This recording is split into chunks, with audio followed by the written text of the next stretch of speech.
Hello, and welcome back to Know It All Haven. I'm Thomas, and today I've got my head in the clouds, quite literally. Have you ever gazed up at the sky, watching fluffy shapes drift by, and wondered, how do clouds actually form? Why do they float, and what makes them so important to life on Earth? Stick around, because we're about to unravel the science behind one of nature's most beautiful and fascinating phenomena. Let's start with the basics. What exactly are clouds? In simple terms, clouds are clusters of tiny water droplets or ice crystals suspended high in the atmosphere. They're so small and light that they can float for hours or even days without falling to the ground. But don't be fooled. Clouds are not just decorative splashes on the sky's canvas. They're key players in the water cycle, shaping weather and climate all over our planet. So, how is a cloud born? Let's break it down step by step. First, we have evaporation. The sun beams down on the Earth, gently but relentlessly heating the surface of oceans, lakes, rivers, and even moist soil and plants. This heat turns liquid water into invisible water vapor, which rises up into the air. You can't see it, but this vapor is everywhere above us, quietly drifting skyward. Next comes the ascent and cooling of air. Warm air, loaded with that water vapor, is lighter than cooler air, so it rises higher into the atmosphere. Now, as you climb a mountain or watch a balloon rise, you'll notice, the higher you go, the colder it gets. The same thing happens to our vapor-filled air. It starts to cool down as it moves up.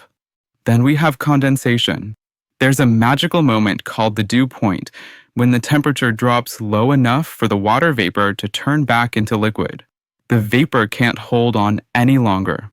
It condenses. Tiny droplets of water, or sometimes ice crystals, begin to form around specks of dust, particles of salt from the sea, or bits of smoke floating in the air. Finally, these billions of droplets or crystals combine to form a visible cloud. While a single droplet is far too small to see, together, they create those grand clouds we all know and love. Despite their massive appearance, each droplet is staggeringly light, which is why clouds can linger gracefully in the sky. But wait, if clouds are made of water, why don't they just fall on our heads? Great question. The answer lies in size and movement. Each water droplet or ice crystal is incredibly light, and the swirling currents of air, kind of like invisible elevators, help keep them suspended. It's only when the droplets grow larger, usually by bumping into and merging with others, that they become heavy enough to fall as rain or snow. Let's talk about the three main types of clouds you're most likely to see. First, there are the cumulus clouds, those fluffy, white, cotton ball shapes that make you want to find animals or faces in the sky. They form when warm air rises quickly, and they're a sign of fair weather, though sometimes they can grow into towering storm clouds. Next, you have stratus clouds. Imagine a vast, gray blanket draped across the sky.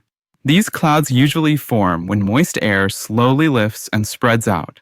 They're responsible for those dreary, overcast days and can bring light rain or drizzle. Then there's the wispy, high-altitude cirrus clouds, silky strands, like feathers, way up in the sky at altitudes as high as 12,000 meters or nearly 40,000 feet. Made entirely of ice crystals, they're sculpted by fast winds and often tell us the weather is about to change. Now, let's zoom out. Why are clouds so important? They're not just for sky gazing. Clouds are a crucial part of the Earth's water cycle. Without them, we wouldn't have rain, snow, or even thunderstorms. They also act as nature's thermostat, reflecting some of the sun's rays to help keep our planet cool, while at night they can trap heat and keep us warm. Meteorologists, those people who bring us weather forecasts, study clouds to predict what the weather will do next. A sudden buildup of towering clouds? It may be time to grab an umbrella. And here are some fun facts about clouds to impress your friends.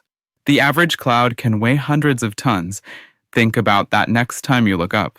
Not all clouds form naturally. Those white trails behind airplanes are actually man-made clouds called contrails, created when hot engine exhaust meets cold air.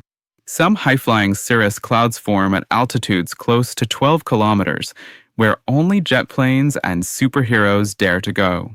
To sum it all up, clouds form thanks to the sun-driven water cycle, evaporation, rising and cooling of air, condensation, and the choreography of tiny droplets dancing in the sky. Clouds shape our weather, impact the climate, and turn an ordinary sky into a work of art every single day. So next time you spot a cloud drifting by, you'll know you're witnessing a key piece in the natural puzzle of life on Earth. If you found this episode as uplifting as a cumulus cloud on a summer day, why not subscribe to Know It All Haven?